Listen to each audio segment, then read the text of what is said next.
sa isang unit natin. Lakas din, no? So ganyan yung mga bagong design ngayon natin mga kaduit ng nozzle burner. Yan.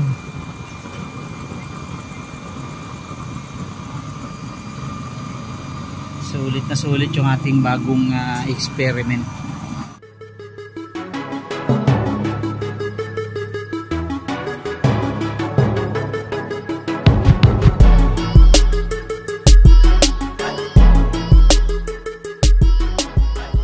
What's up mga kaduit, magandang gabi. Ito yung ating tinesting na nozzle burner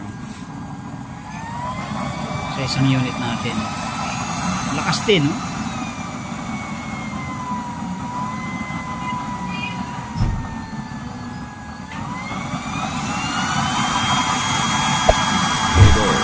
Ayan mga kaduit.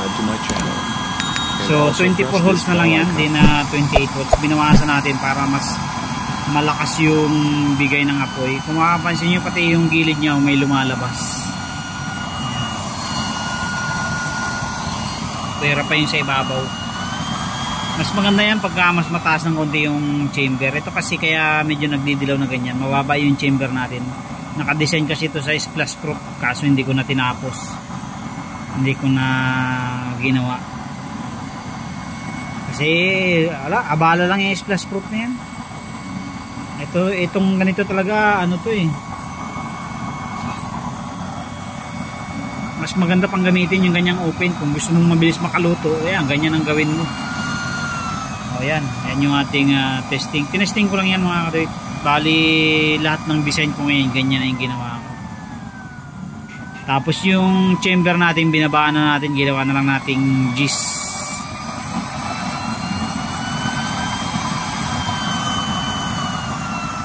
Nilagyan natin ng ano yan,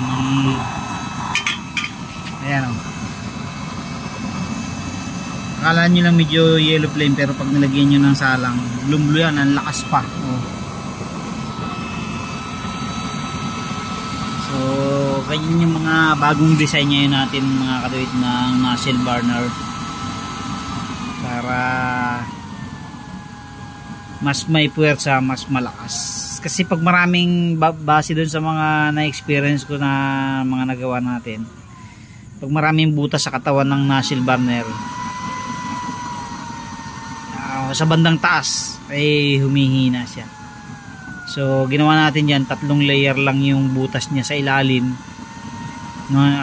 Isang layer ng oil distractor, tapos 2 supporting hole, 2 layer, tapos isa sa leeg. Mas maganda nga wala na sa leeg eh, kasi parang yung sa leeg parang nakakabagal pa rin ng pagangat ng apoy eh. Mas maganda yan, puro sa ilalim na lang lahat eh. So subukan natin sa susunod yan. At tingnan nyo mga kaduit, tsaka pag hininaan mo siya, yan, may nakalakas pa rin. Yan.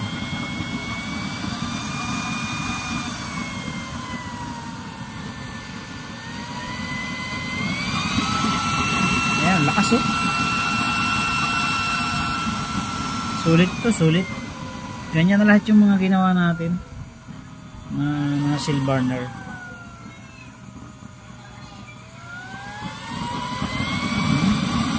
Bawabaw siya oh.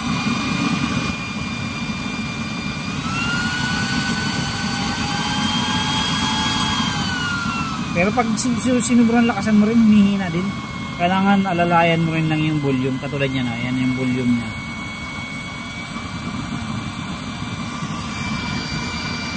Diba?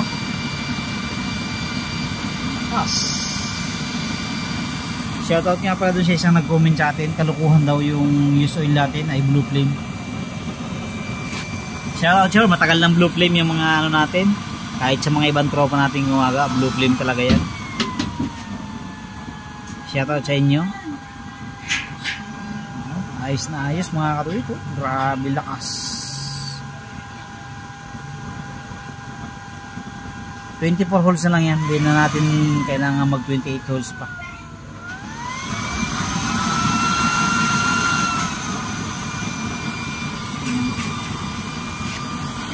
Yan ang bagong design natin mga karit. Mas maganda pa yan, mas malakas pa yan mga karit pag yung mababa yung nozzle burner kumpara sa chamber. Yan kasi yung design na yan, hindi para dyan yung nozzle burner na yan eh. Halos mataas ng konti pa nga yata o same height lang yung nozzle burner natin sa ating chamber. Ganda, grabe, napakaganda, sulit na sulit to, talagang umaapaw-apaw ang apoy.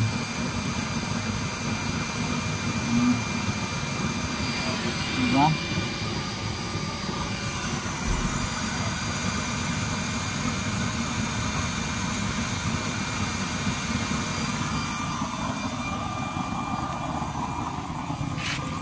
Ayan.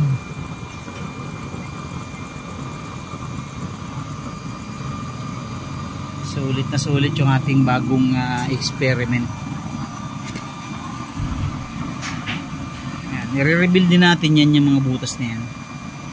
Simple lang, medyo nagbawas lang tayo ng butas para mas pakiramdam ko mas lumakas yung akyat ng apoy niya, kasi hindi siya na bubulabog ng mga butas sa ibabaw eh. Ang nag-concentrate tayo butas sa ilalim. Yan. Ayos na ayos mga kaboy. Grabe. Sulit na sulit ito.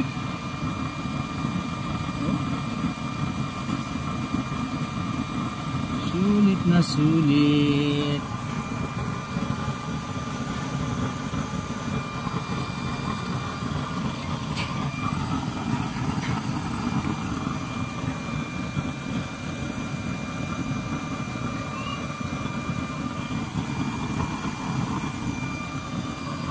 So yan mga karit, yan lang, tinesting lang natin yan. Kahapon tinesting natin kaso medyo mahinang ano niya. Hindi kasi masyado makita sa araw eh. Unlike sa gabi talaga na ano, kitang-kita mo talaga oh.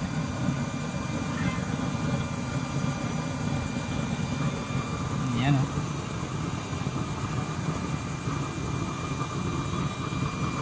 Shoutout po sa lahat po ng mga gusto mag-order ng ating mga unit. Mag-message lang po kayo sa aking Facebook account, D-Rabbit, para ma-finalize po natin. Nandun po kasi ako sa Facebook lagi, sa Messenger. Kasi yung iba pong mga comment din na natin masyadong ma-replyan ng dire-diretso. Dahil meron po tayong trabaho. Sa Messenger na lang po tayo mag-usap. Yan. Kung gusto nyo pong mag-order. Para po ma-finalize natin ang inyong mga order sa ating kalan. Sulit. Sulit na sulit. Abangan nyo po, mayroon akong ilalabas na isang unit na pang pares. Request ng isang kapitbahay ko dito.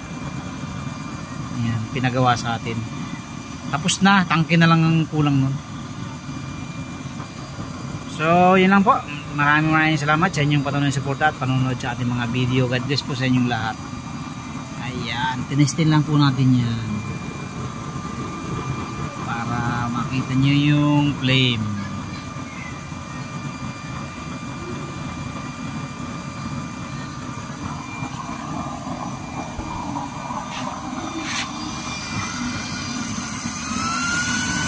Ayan, pag nilakasan mo.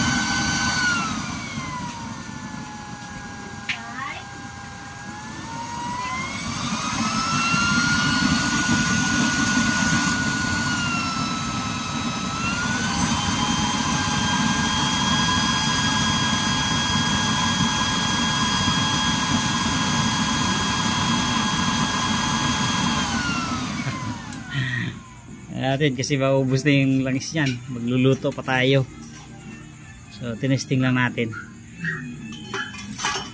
Okay.